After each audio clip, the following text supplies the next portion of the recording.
যার চ্যানেলকে এনআইসি রুমের সামনে নিয়ে বেবি চুরি করিয়ে পুরানো স্মৃতি মনে করার চেষ্টা করছে দুর্গা ও কৌশিকী।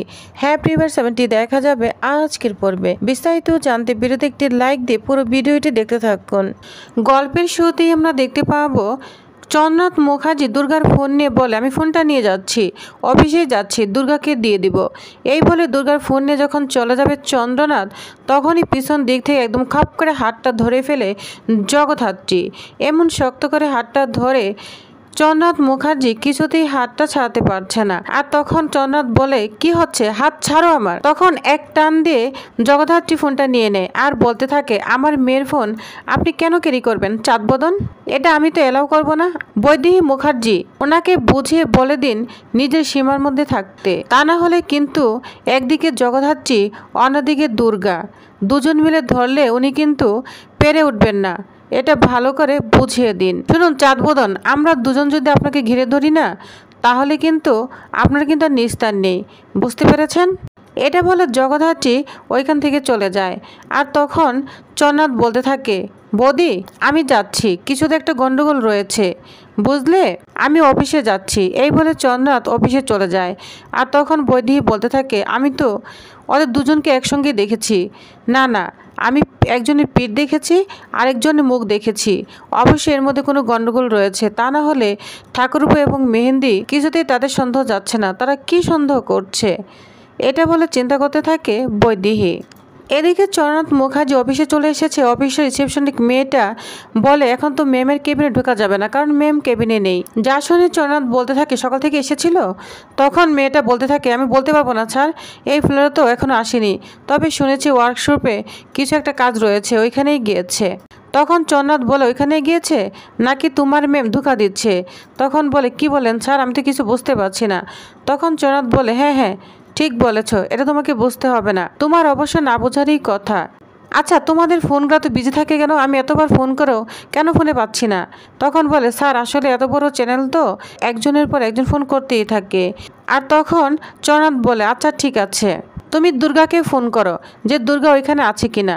তখন বলে, স্যার এটা আমি জিজ্ঞেস করতে পারি না, আসলে কৌশিকী ম্যাম খুব রাগ করবেন। স্যার আপনি কেন বুঝতে পারছেন না, আমি ওনার আন্ডারে কাজ করছি। তখন চন্দ্রনাথ ধমক দিয়ে বলে, তোমাকে যা বলছি তুমি সেটাই করো।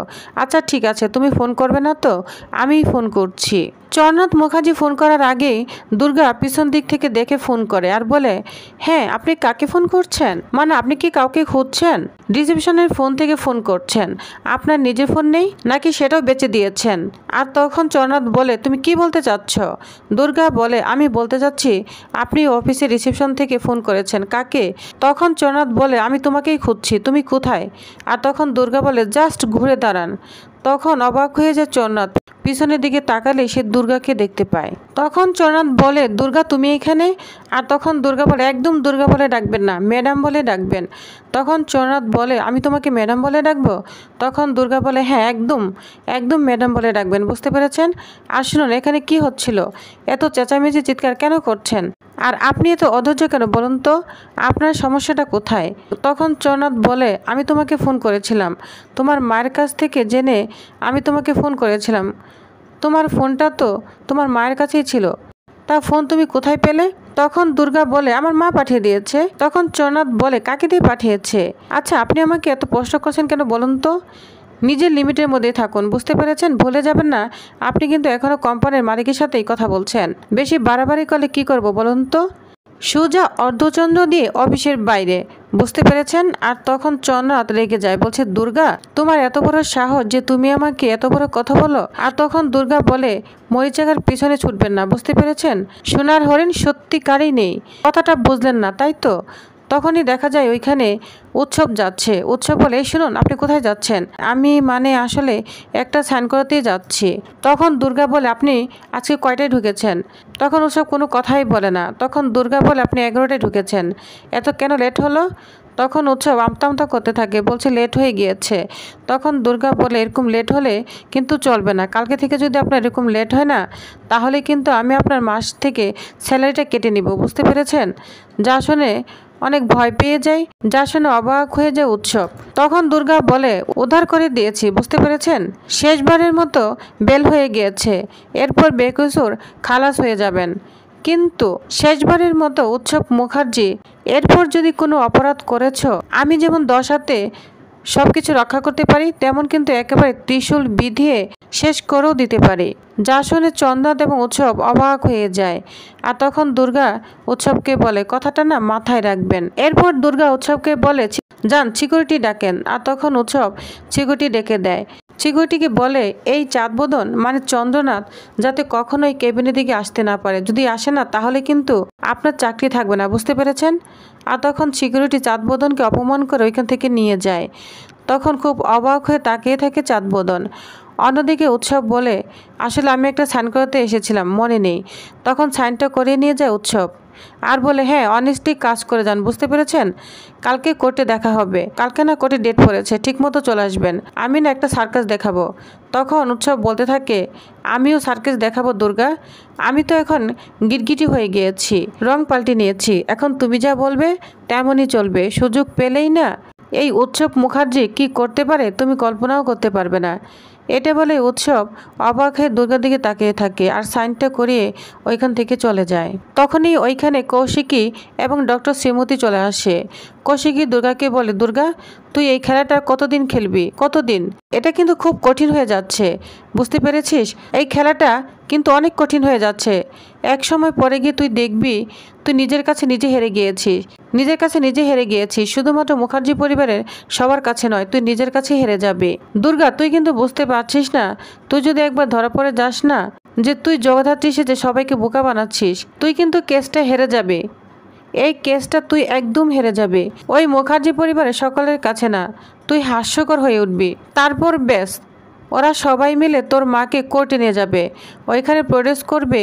আর সেখানে গিয়ে তোর মা 4-5টা শব্দই বলতে পারছে, আর কিছুই বলতে পারছে না। তুই তো সেটা নিজের চোখে দেখতে পেয়েছিস। তখন কৌশিকী কান্না করে করে জগদ্ধাত্রীর কাছে যায়, বলছে, জগদ্ধাত্রী তুমি কথা বলো না, তুমি কি কথা বলবে না?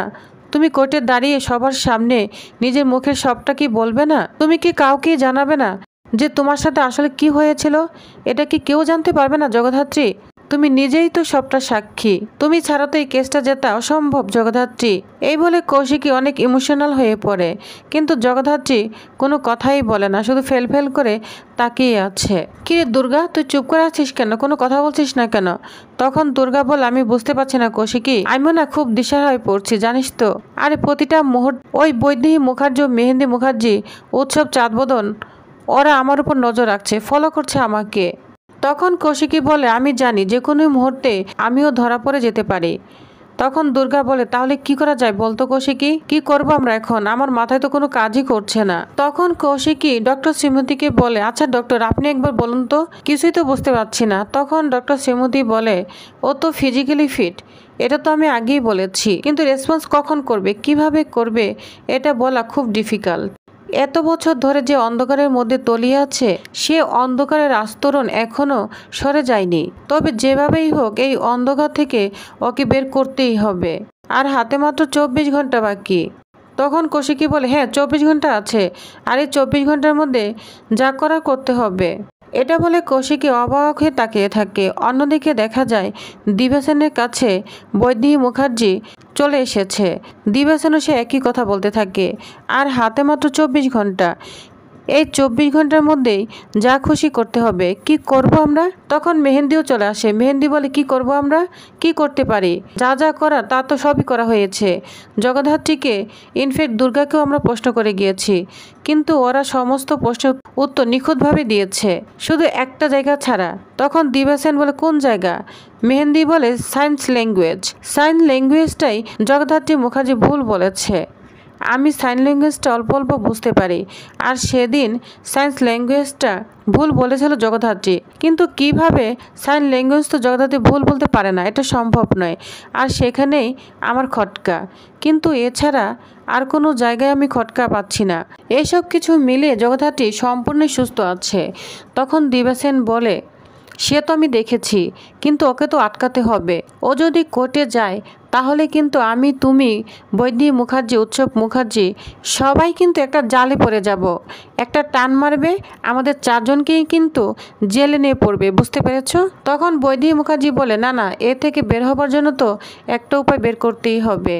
এই বয়সে এসে আমি কিন্তু কোনো রকম আইনি হেফাজতে যেতে পারবো না। বেশ, আমি এটা পরিষ্কার বলে দিলাম। তার থেকে দুর্গার ঠাম্মা হয়ে থাকাটাই তো অনেক বেটার। আমি এখন একটু সুখ চাই, শান্তি চাই।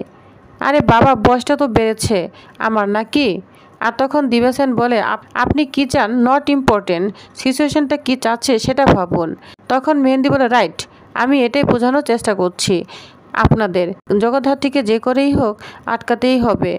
ও যদি একবার কোর্টে দাঁড়িয়ে সাক্ষী দিয়ে ফেলে তাহলে কিন্তু আমরা প্রত্যেকেই বিপদে পড়ে যাব। এটা কিন্তু সত্যি সত্যি একটা বিপদ, বুঝতে পেরেছেন? এদিকে কৌশিকী দুর্গাও জগদ্ধাত্রীকে নিয়ে চিন্তা করেই যাচ্ছে। কৌশিকী বলছে ও কিন্তু কোনো কথাই বলতে পারছে না, শুধু 3টি শব্দ ছাড়া। শুধু একমাত্র দিবা সেনকে আইডেন্টিফাই করতে পারছে, শুধু একটা শব্দই বলছে, ও কিভাবে খুনি ও তো কিচ্ছু বলতেই পারছে না।